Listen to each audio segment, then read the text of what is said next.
You're listening to EMF AM.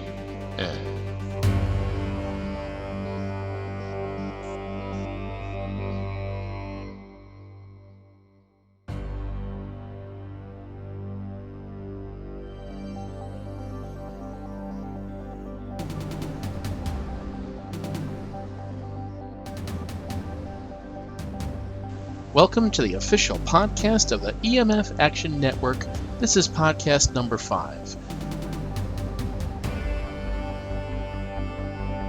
The EMF Action Network is an organization dedicated to providing discussion on topics concerning the overgrown spread of wireless technology in our lives and how it affects our well-being. Each show features different guests and is distributed primarily through podcasts on iTunes and YouTube. Each podcast presents different guests who present their point of view and stories concerning the exorbitant expansion of wireless technology in our culture. Topics include electromagnetic hypersensitivity, mobile or cellular phone dangers, Wi-Fi usage, smart meter concerns, cell tower hazards, health concerns on EMF or microwave radiation, and more. We welcome today to our program Dave Stetzer of Stetzer Electric. Over the past decade, Dave Stetzer has focused on troubleshooting power quality problems, specifically the problem of dirty electricity in the United States and in numerous countries throughout the world. His work in this area led to the development of the Stetzerizer filter, the world's first power line EM electromagnetic filter. All right, well, I guess I'll start out very briefly or very basically then. How did you get interested in making the types of filters and devices that you create to reduce dirty electricity? Well, Martin Graham, who was a professor emeritus from UC Berkeley, and he had over 40 patents to his name, him and I were best friends. And we started doing some research on this, and we found that these high-frequency transients that are on the building's wires were making people ill. And this is back at like 1998, 2000-ish, right in there. And so we didn't really want to have a product to sell because we thought it took away from our credibility as being experts in this field. So we went to different people and said, hey, can you build this or whatever? And nobody would do anything. We went to manufacturers of electronic equipment and said, hey, can you put a tune filter in here? Your computer's putting this frequency back in the line. And basically they said, well, it might add $5 to the cost of that computer, and so get out of here. Mm-hmm. So we built some filters, and we let people, because people were very ill, and we built some filters, and we put it in their homes, and we actually gave them to people to start out. Well, of course, they were very ill, and they made these miraculous recoveries, so then it was like, how did you get better? The relatives and things like that were saying, so then they wanted them, and so it kind of got to the point where we could no longer build them and give them away, so we had to turn into like a business. Of course, and what for people that don't know, what exactly is dirty electricity itself? Well, with modern-day electronic devices, in the old days, if you remember, you went to your grandfather's house and his radio or his TV had tubes in. They were called vacuum tubes. If you looked in there, you could see the little filament, and the filament was like a little heater, and it actually boiled electrons in the tube. So, because all of our electronic equipment runs on DC current, and so we use vacuum tubes to create the DC current, because we plugged our radio into the AC outlet, or alternating current. Okay, so now, in modern-day electronics, we use what we call switch-mode power supplies, the day of the transistor came, okay? And so it takes this AC sine wave, and everybody's seen this AC sine wave in your little third-grade science book, and it chops it up. It uses it in short pulses, current in short pulses, and it chops it up, and it creates high-frequency transients that get back on, first it gets back on the building's wires. And then, so you're exposed to it on the wires, and it capacitally couples into the human body. So then, once it gets out to the grid, to your transformer, then it gets on the electric utility's primary neutral line. And so as a result of this, we have ground currents that are increasing. So we have, some people call it stray voltages, things like that, but it's basically a ground current or contact current. So we have current being put in the ground, high frequency stuff, and it affects milk production in cows. It affects people. So it's kind of it kind of snowballed on us. So what it basically is, dirty power is, some people, I don't know who coined it, that flavor or that term, but if you look at it, you look at the 60 cycle. We have a little filter, takes out the 60 cycle, looks like what's there, and you can see it on an oscilloscope, and you can see these high frequency transients. For example, a Dell computer, the towers will put 16.6 kilohertz back on every wire in your house. Apple computers, they'll put 12.5 kilohertz back on the lines. Most laptops will put 25 kilohertz or 50 kilohertz back on the wires. One of the most dangerous things that's come out in this decade has been the compact fluorescent lights, the ones that look like a snake. They put between 50 kilohertz and 100 kilohertz back on the wires, and they also radiate through space. Now, if you look at what the World Health Organization says, the Russian government, the Japanese government, they're saying frequencies between 4 kilohertz and 100 kilohertz are the most biologically active. So if you have 50 kilohertz or 100 kilohertz from your compact fluorescent lights, you're in trouble. And you could have one down at the end of the driveway, and you can be sleeping at night, and if that light's on, you got 50 kilohertz on that bedroom wall. Is there a difference between, say, someone who has, taking away the light bulbs themselves, just take an average home, is there a difference between a home that might be, say, 80 or 100 years old versus a home that's built today in terms of being exposed to dirty electricity? No, not really at all. None at all. No.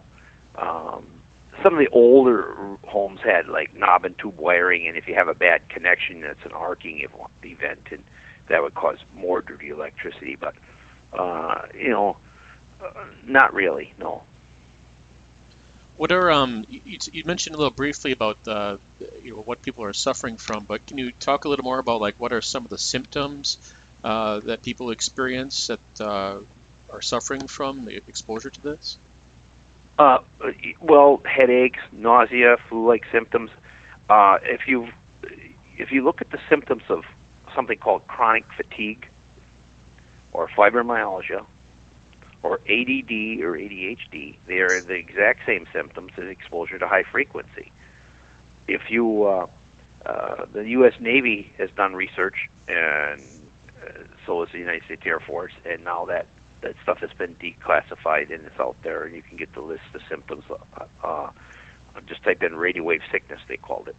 But headaches, nausea, flu-like symptoms that don't break out, memory loss, cancers, another thing, digestive problems. And one guy one time said, well, gee, those symptoms are so general that I could go out on top of a mountaintop and have those symptoms. Well, that's true, but if you move from the mountaintop and the symptoms go away, and every time you come back to the mountaintop, they come back, you probably should look around on top of the mountain. But the symptoms are there, and when we take and remove those high frequencies, those symptoms go away. Are there people that are more prone to this type of sensitivity, children perhaps? Well, I always use an analogy like sunburn. If we all took our shirts off and we went out into the sun, we would all get sunburn. Mm-hmm. Now, somebody who's light complected or something would get more burnt than somebody who's not quite. But we would all, if we're out there long enough, we would all get sunburned. So I think anybody who is exposed to this stuff suffers something. Okay. They maybe don't make the connection, but some people are more sensitive than others. But I think if you read the literature, even one bad exposure can make you real sensitive. How do you think, if anything, how do you think public perception has changed, say, in the last even 10, 15, 20 years in terms of, not just this, well, certainly this type of issue, but also even extending into some of the other electrosensitive issues with, we've talked to people on this program in the past about Wi-Fi and decked phones, as well as proximity of cell towers. And do you feel that there's been an increase in public perception in terms of recognizing these problems, or do you think it's stayed about the same? No, I think it's increased. Remember back in 1998, 2000 or something, when we first come up with the filters, okay, that took care of 99% of problems. In other words, if somebody said, well, I'm suffering from X, Y, and Z, and we would put the filters in, the X, Y, and Z went away, okay? And we were batting like 1,000% almost. But in those days, not everybody had a cell phone. In fact, hardly anybody had a cell phone. And there wasn't cell phone towers on every corner. And we didn't have Wi-Fi. It was non-existent. And, deck phones were non-existent. Okay, some people had some cordless phones, but they were the old type where you talk or you transmit it only when you talk. So we were enjoying very good success, but now you have to address several issues, and one is, of course, the deck phones, the Wi-Fi. Everybody has tablets, cell phones. Everybody has cell phones on them, and there's cell towers everywhere. So I think more and more people are getting ill.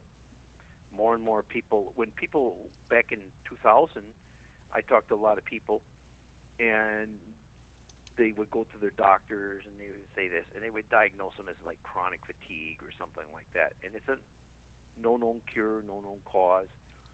But what happened is when they would go to the doctor, a lot of times they'd say, well, maybe you should go see a psychiatrist, because they thought, well, it wasn't real or something, it's in your head. But that was, before the United States Air Force released some information, on radio wave sickness, and really it's been around for a long, long time, since the end of World War II. That's when they first discovered this system, or the symptoms. So now I see people are going and saying, hey, this is my problem, and more people are starting to recognize it. More and more people have the problem. That's why. Yeah. In fact, we've interviewed people on this program who are extremely electrosensitive, have to sleep in things like Faraday cages to block out all the excess microwave radiation coming into their home. And people like Dr. Samuel Milham, for example, and professor of medicine, Stephen Genesis from, I think it's the University of Calgary, and people like that are, they kind of always thought it was electrical and things like that, but now they're doing a lot of research on it and saying, hey, this is what caused this is what causes that, and so there's been more and more people. Yuri Grigoriev from Russia, Professor Nikitina Valentina from Russia. These people were pioneers in this, and now it's like everywhere. And so now it's not. Before, you were only sick if you lived next to a military installation or something like that, but now we have it right in our own living room. Yeah, it's funny. And of course, now we have smart meters that people are putting on. You're being radiated terribly with those things. Oh yeah, absolutely, and that's not a choice that people have, except in very select few areas of the country. I think there's a moratorium on smart meters right now in Santa Cruz, but for most other areas, there's basically no option, no real legal refusal you can make in terms of the smart meters themselves. How do smart meters affect in terms of the quality of certainly the radio waves, but the quality of electricity? Does that have a significant impact on it as well? Oh, absolutely. There's two issues with a smart meter. First of all, the smart meter needs a DC circuit, direct current circuit, in order to transmit. To transmit this information, we need this electronic circuit. So what we do is they use a switch mode power supply, and it changes the AC to DC for this little transmitting circuit. So what happens is, of course, you have this transmitted signal, which is bad. It goes right through the wall and makes people sick and ill. I mean, you wouldn't take your kids down to the police station and say aim a radar gun at them. Well, we put a smart meter on our house. We're doing basically almost the same thing.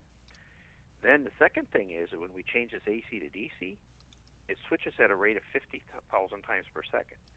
So you're putting 50 kilohertz back on every wire in the house. So even if you don't, and back on the grid also, so even if you don't have a smart meter and your neighbor does, you can measure 50 kilohertz on your wires from the neighbor's smart meter. Mm. Going back to the products that you have, do the filters that you market fix the problem for smart meters, or is that something that's only fixable by removing the smart meter from the home? Well, obviously the best thing is to remove it from the home, not have it at all. But the filters will take out the 50 kilohertz. The filters work real well between 2 kilohertz and 150 kilohertz. Now, I haven't seen anything that generates anything more than 100 kilohertz. Okay, so we don't have to worry about buying something that will go out to a megahertz or a gigahertz or something like that.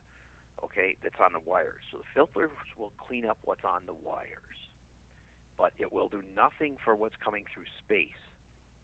It won't help you. It'll take the 50 kilohertz off that the smart meter puts on, but the radiated signal that comes through the wall, you have to do something. The only thing you can do there is some shielding. You can buy some material and hang it on the wall on the opposite side or something, but it reflects it back out again. But you have to do shielding. Right. What about things like cell towers or decked phones? Getting back to those other types of wireless products, would the filter also do the same thing? The filter, if you live in a neighborhood where there's a cell tower, there's two issues again with the cell tower. One is the cell tower runs on direct current, all this electronic equipment. You they got this little base down at the base of the cell tower, this room or something, has all this electronic equipment in. That will put like 50 kilohertz or 25 kilohertz or whatever, type, it depends on the equipment, back on all the wires in the neighborhood, okay? Because it puts it on the grid. The filters will remove that, but the filters they won't do anything for what's coming through space. In other words, if it's a transmitted signal, it won't help that at all. So it's back to shielding again. So if you live next to a cell tower, you got two issues. One, something that's coming through space, and the other is what's coming on the line. Yeah. So, like, in terms of for someone who wants to investigate in terms of what's coming on the line into their home, I have something called, you might be familiar with too, called an acoustimeter. That measures radio frequency, but it's not really going to measure in terms of what's coming in on the line. But for someone might be interested in determining how much dirty electricity they might be exposed to, is there some type of testing device that can be used to measure or the extent of what they have as far as a problem in your home? Sure. We started out because I'm ex-military, and I always had an oscilloscope at my disposal, same as Graham and everything all the time. But oscilloscopes are $5,000, so you can actually see the waves. Okay, when you measure the dirty power, if that's what you want to call it, online. So we were in the Republic of Kazakhstan back in 2000 or something like that, and they said, look, this is a very dangerous thing. It's affecting the population, and anything that's above 2 kilohertz all that energy will dissipate internally to the human body. Well, when you have Dell laptop computers at that time, we're putting 25 kilohertz back on the line, and all these things. So it's like, okay. So they said, can you build us a meter, because we can't afford $5,000 for every one of our health departments and train them and to go out and measure this stuff. So can you make us a meter that measures only the high frequency energy that's on the wire? And they wanted how much energy is there. Well, I couldn't do it, but Graham could. And so he built this little meter, and it sells for about $100 to $120, something like that. And it gives you a number. And there's not even a switch on it. It's so simple to use. You just plug it into the wall, and you get a number. And if the number's above 50, you've got a problem. Is there a place where someone can go and find that meter that you said that Graham? Sure. You can go to StetzerElectric.com, or there's places there's distributors and dealers around. Less EMF out of New York has them. Okay, well, just like really generally then, in terms of someone who, is growing concerned about not just dirty electricity, but electromagnetic issues in general. Are there any for someone with their home or their lifestyle? Like, are there any rules of thumb in terms of these problems that a person should pay attention to? Oh yeah, sure. First of all, the smart meter is a problem. Okay, so if you can find any way at all of not getting it put on in the first place, don't do it. When you buy cordless phones, try not to buy a deck phone, although it's getting harder to not to do now because everybody wants these deck phones. They transmit, they got a lot of power, and the problem with a deck phone is they transmit all the time, 24/7. And to give you an example, the Russian government says that you can't have more than 10 microwatts per centimeter squared of exposure.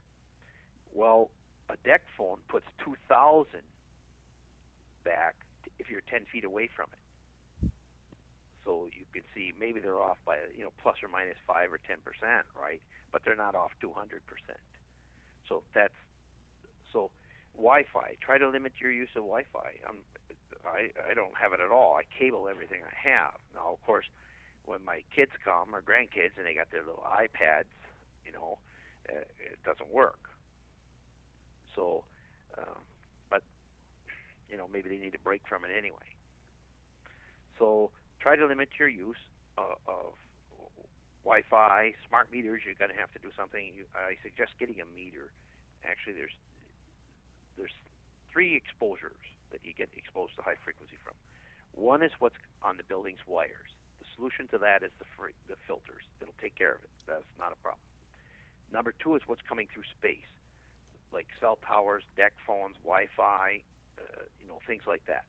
The third thing is something called contact current, because these high-frequency transients are put back on the wires. Our electrical grid was built in the 50s or so. The wires, if you look at any wire chart, says, well, this certain size wire will handle a certain amount of amperage, but it's based on 60 cycle. So now we don't have just 60 cycle on the wire, we have a lot more higher frequencies. And the primary neutral, the wire that takes the current back to the substation, isn't big enough. So what happens is the utility, rather than putting up a bigger wire or another wire, they put the current in the ground. In 1998, there were 2 separate studies. 70% of all the current that goes out on the phase wires returns to the substation via the earth. Well, your water pipes in the ground, connected to the ground, gas pipes are connected to the ground, things like that. And the National Institute of Health and Environmental Sciences has done research in numerous well-programmed studies, and they found that at levels as low as 18 microamps of contact current is associated with cancer in numerous studies, okay? So what does that mean? It means that if you take a voltmeter and you measure 9 millivolts between your sink and your floor of your house, you have 18 microamps of contact current. So you have 3 issues: the ground current, what's coming through space, and what's on the wires. Right. Is there any particular country that understands these issues and has acknowledged them more than others, who you think is going to be perhaps a leader in terms of giving recognition and support for people dealing with sensitivities to this type of thing? Well, Russia has always been a kind of a leader in this, but remember, Russia, liability wasn't a big thing. I mean, you just can't sue everybody for anything. Farmers are, the electric utility puts this current in the ground. The cows die, the farmer figures that, well, okay, my cow died because of your current on the ground, so I had loss of milk production, and this is how much I lost, so he sues the utility for that. So, and everybody sues everybody in America for something, who's liable for this, who's liable for that. In Russia, it wasn't that way. So it's kind of more of a, okay, this is a problem, let's address it. The same way here it should be. Now, in the, like Russia or Eastern countries or Europe, they use a delta system for their distribution system. So they don't use the earth as part of a circuit, okay? So current isn't in the earth. So you don't have this contact current over there. You don't have this stray voltage, if you want to call it. And they do recognize that this is a problem, and they are the ones who came up with the term radio wave sickness years ago, and they're the ones that have done the majority of the research on it. And even though the United States Navy and the United States Air Force has done this back in the 70s, okay, the reports are dated in the 70s, there's like 2,300 references there, and most of them are Eastern Bloc countries. What do you think it's going to take to make people more aware of this issue in our own country in terms of recognition? That's a very good question, and I don't know the answer to it. And the smartest man I ever knew in the world was Professor Martin Graham. And I asked him that once, and he said, because I was rather depressed, because it's like, gee, we've been doing this for, a long time, and it doesn't seem like we're getting, it isn't like something that's on the 6 o'clock news. It should be on ABC and NBC and CBS and Fox News, and it gets poo-pooed down. But, of course, Stetzer Electric doesn't buy, advertising like General Electric does. In fact, one guy even told me, he said, well, you got to realize who we're owned by. And at the time, I don't remember if it was 2020, I think was going to do an article with me on it, and I even knew the lady's name. Dana Roberson was the producer, and she was calling me every day. And then when I gave my testimony for the state's Attorney General of Michigan, they dropped me like a hot potato and said, well, you got to realize who we're owned by. And they were owned by General Electric or Westinghouse. Westinghouse owns one, General Electric owns another. So you see, they don't want this stuff made public. So I don't know what it's going to take. Professor Graham told me, he said the Vietnam War ended when there was enough body bags. So maybe when there's enough people that are so sick and so ill that, It kind of reminds me of the whole lead issue, with that being downplayed for so long until so many people became sick from that it was just impossible to ignore anymore. Exactly, yeah. Mm-hmm. And, when in science, if you want to show that A causes B, if you remove A and B goes away and you put, it back and it comes back again, right? Then you've kind of proved that that's what it is. Well, we've taken all kinds of people who are ill and you remove this, change their electrical environment and they get better. We've done it with cows. We've done a lot of research on cows. I have over 30,000 cows on film. And we've written this stuff up, and it's been published in peer-reviewed medical journals, okay? And we can take a cow and we can plot what the electrical activity that they're exposed to, just the high-frequency stuff, right? And we can plot that on the barn floor, or what's on the building's wires. We've done that also. And what's on the building's wires, there's a 96.5% correlation between daily milk production and the amount of dirty electricity that's on the wires. If we go right to the barn floor, then we have a 99.9% correlation. And this has been written up, and we did the research for 500 and some days, so the cow went through a full lactation period. And we can make a chart, and we can say, okay, what's the daily milk production of the cow, and put that in one color. And we can take the electrical activity and put it in another color, and you'll see, exactly what causes it. And we've done it, and it's published in peer-reviewed journals. And things now that come with variable speed frequency drives, the new washing machines. And I was just at a farm here one day, and they put a new washing machine in, and it has a front motor, variable speed drive. Right. And its cows started dying, and so he thought, well, gee, something's wrong. So they had us come and check out this farm. Well, and the farm, we'd been there before, and everything was really fine. They were getting good milk production and everything. And so now in June, he put in this new wash machine. In June, his cows start dying. And when we turn the wash machine on and we're measuring at the barn floor, all kinds of high frequencies show up. Well, it's killing his cows.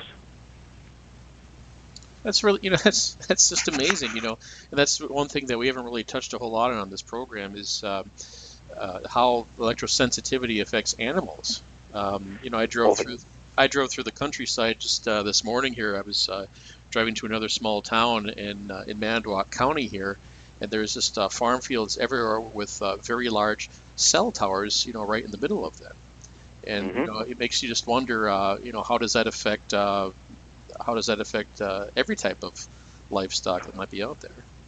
Well, it certainly affects cows. We know that for sure. And this stuff has been published, and it's very little voltages. 10 millivolts peak to peak is really almost like nothing. 10,000ths of a volt, okay? And what happens is that the cows will actually, if you watch a cow, they'll step and kick because there's four places of entry if they're standing on the ground. They have, where we only have two, and it goes up one leg and down the other, see? But they have 4 feet, but you'll watch them, and when those transients come in, they'll lift their foot. We have a 96.5% correlation between electrical activity on the barn floor and animal movement. I put a camera behind these cows when they're in their milking parlor or when they're in the stanchion barn or whatever, and then I put 2 plates on the barn floor and measure the electrical activity, and I can have it with a camera, and we can put it on the same screen and record this. And it went through 2 statistical departments at 2 major universities. There's a 96.5% correlation, and there's nowhere near the 1 volt that the state says that it takes to show animal reaction. Wow, it's incredible. And it does affect milk production. It affects whether they come into heat or not, whether they get pregnant, whether they stay pregnant, and the same with people. Because we've had people who worked at, like factories or companies that have a lot of electronic equipment. They couldn't get pregnant, tried to get pregnant, put filters in other words, just changed the electrical environment, right? Cleaned it up, boom, pregnant right away. Oh, wow. And look at all the fertility clinics. And when I grew up, probably a third of or a quarter of my class, had to get married in those days, because, but now it's like people don't have kids. When one of the first people I spoke to on this program was a lady by the name of Liz Barris, who's in California and works with a group called the People's Initiative. And she has indicated that she is working in conjunction with some others there, including someone else we interviewed, Dr. Gunnar Heuser, to be able to get electromagnetic sensitivity proven in a court of law, so it can be added essentially to the American with Disabilities Act. And in terms of being able to get recognition and support in terms of being able to handle this problem, I think that's going to be the most huge thing that can be done, is getting that recognized by the Disability Act. Well, I look at things from an engineering standpoint. Unfortunately, it's going to be from a political standpoint that this gets fixed, because the engineering data is there, and the fix is very simple. There's an engineering solution to an engineering problem, in my opinion. But people are sensitive to this. But if you read the literature, and I'm not a doctor and I can't offer medical advice, but in all the cases that I know where we've changed or they have changed their electrical environment, they get better. And there's a book called Electromagnetic Fields in the Life Environment, written by a professor of medicine, Dr. Karl Mara, from the University of Prague, I think it was.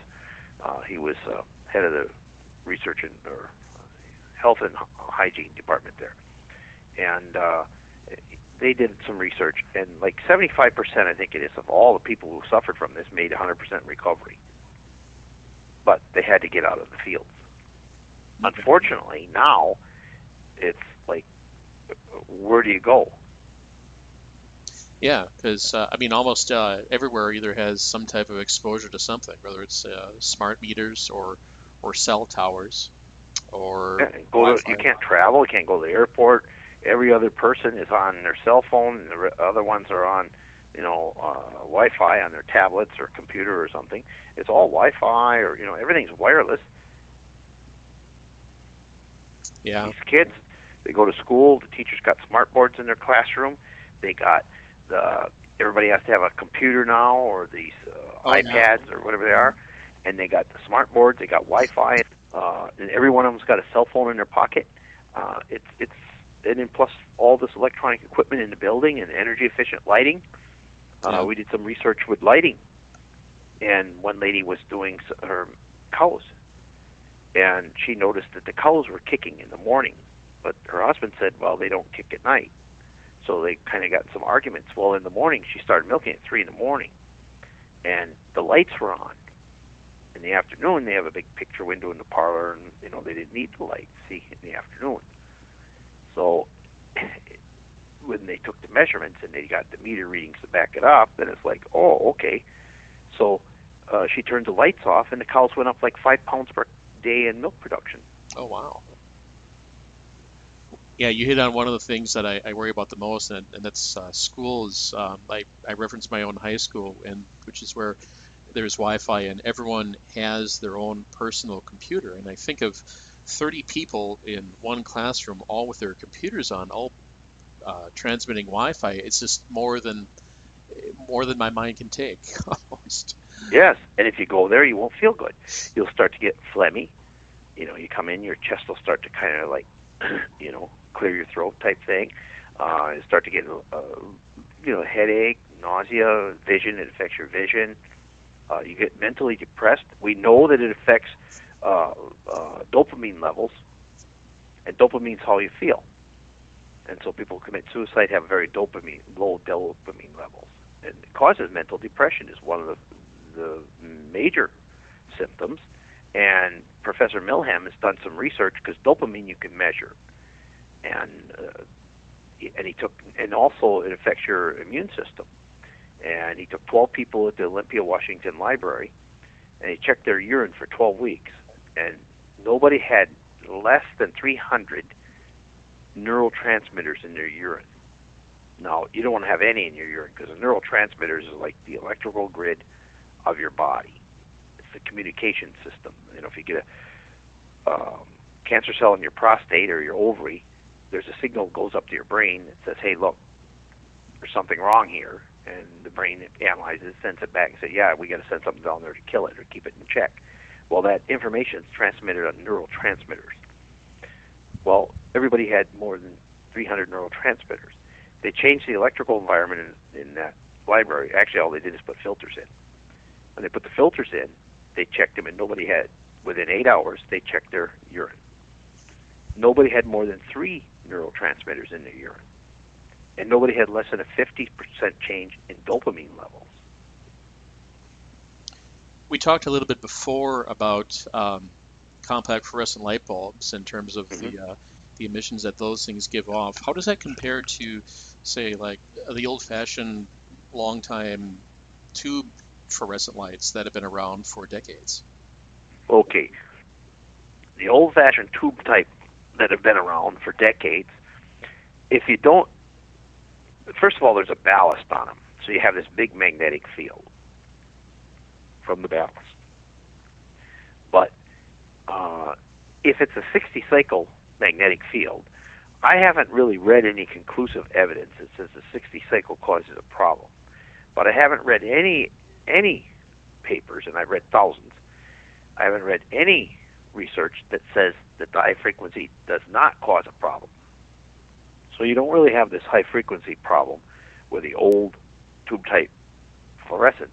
But what you do have is if your bulbs start to burn out, you see them flittering and fluttering. It's kind of like an arcing event, and that creates dirty electricity, and it gets on all the wires. Okay? The CFLs, we actually have a measurement. Graham devised a means of measuring the current in your body. You can put an EKG patch on your chest, and you can hook up a fluke meter that we can buy. It has to be a fluke 189 or something with the bandwidth. 187, 189, 287, one of those numbers. Put this on and then connect it to the ground. Okay, one lead to the ground, put one lead on this EKG patch. And you can actually check the amount of current in your body. Okay? So if you get close to one of those CFLs, you'll get about 27, 28 microamps going through your body. Like if you have a desk lamp or, nobody sits with their hand on the light. Okay? But so if you have a desk lamp, if you're reading, or if you're doing some needlework or something, and there's one on a lamp beside you on the sofa or something, you'll have 27 microamps going through your body. Okay? So you say, well, that's millionths of an amp. But remember, I said 18 microamps is associated with cancer. 60 microamps will stop a dog's heart, and 80 microamps can stop a human heart. And you got 27 of them from one of those light bulbs, from an 11-watt light bulb. Wow. So they're dangerous. If you got them in your house, or your listeners got them in your house, get them out. Take them out. Go back to the old incandescent. First of all, the reason you put them in is you think you're going to save energy. What Okay. about, if I can just interject here, what about the newer LED lights they're marketing now? Are those a problem as well, or not? Yes, absolutely. Just had one on the bench today. 62.5 kilohertz, putting on every wire in the place, and it put, I think, 14 microamps through the guy's body. Okay? So what you need to do, get them out. First of all, going back to saving money, you don't save money. You save energy. But you know what? If you look at any of these electrical engineering handbooks or any power quality handbook or anything like that, it'll say, what do harmonics and high-frequency transients do? They cause your meters to read inaccurately. So those people or your listeners that put those CFLs in, go back to the date you put them in, and go back and look at the electric bill from there forward, and look at the electric bill from there back. Chances are your electric bill went up, not down. Wow. So, but did you save energy? Yes. You save less power, but your meter reads inaccurately. So what do you think the electric utilities give them to you? I know there was, I remember a few years ago, there was, even just last year, there was a lot of talk about removing the old-fashioned light bulbs from the market, the old incandescent light bulbs. But in fact, I bought a whole bunch of them. I was hoarding them because I was worried about that. But I think we still see the older light bulbs on the market. Have they changed their mind on that? No. But what happened is the wattages. You're going to have a hard time finding a 200 watt light bulb, for example, incandescent or something. But you can take an incandescent, doing this experiment, and you can put your hand, a half an inch away from it. You don't want to burn your hand, and you'll get nothing into your body.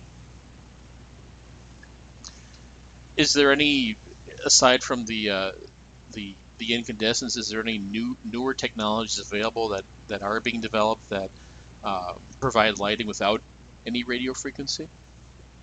Well, we're working with there's one light company in Green Bay called Orion, and we're working with them, and they are waiting for UL approval on some of their LED, the fluorescent type looking LED, fixtures. Right. And they're working on that, and we tested about 20 or 30 different companies, and none of them were any good. There were some LED light bulbs when they first came out that were really good, but then somebody come up with a brilliant idea as well. We need a dimmable LED bulb, and I haven't seen any dimmable LED bulbs that are any good. Now, there might be some out there, but I haven't tested them. I can't say I tested all of them, but I've tested many. I tested 76 CFLs for Trenton University several years ago, and none of them were any good. I haven't, to this day, found a CFL that's any good. Yeah. There are some companies that are starting to work on it, but if you're unsure, go to incandescent. The T8s, T12 fluorescents, they're really bad. Yeah. Okay, well, we're getting to be about 45 minutes in here. That's about how most of my podcasts last in terms of length. Is there anything else that you wanted to talk about? I know we kind of hardly scratched the surface here, but was there anything else that you wanted to talk about that I haven't asked up to this point? Well, other than, just to reiterate that, it isn't that big it's like doom and gloom, but it isn't like you can't recover from this if you're ill. You got to clean up your electrical environment. When you do, you'll recover, as far as I know. The people that we're involved in, and you can go to magdahavis.com, and you can see all the people at MS and all kinds of neurological problems, all kinds of problems that when they cleaned up their electrical environment, or any. This is not hocus pocus. It isn't like some necklace you buy or any claims like this. These results are measurable, and I would just say don't buy things that unless you can measure the results. I mean, people say, well, it changes the wave. Well, if it changes the wave, then your cell phone won't work anymore, or your Wi-Fi doesn't work anymore. It does not. Show me. Show me on a spectrum analyzer or something where the wave changed. I'm like the doubting Thomas. Show me those nail holes, and I'll believe you. So don't get taken in by a lot of voodoo products, that make unsubstantiated claims. If you can measure it, this is an engineering problem, and there's an engineering solution to an engineering problem. Simple as that. Exactly. So, good. Well, Dave, I appreciate your time on our program here today. Where can people find out more about your work? Well, you can go to StetzerElectric.com on the internet, or you can call me. I usually return all my calls. Sometimes I don't get back until later tonight to you, but I do return all my calls. Great. Well, thanks again for participating. You can read more about what we do here by going to our website, which is emfan.org, EMF Action Network. So thank you for your time today. Sure. Thank you for having me. All right. Have a good afternoon. Nice. Yep. Bye. Bye now.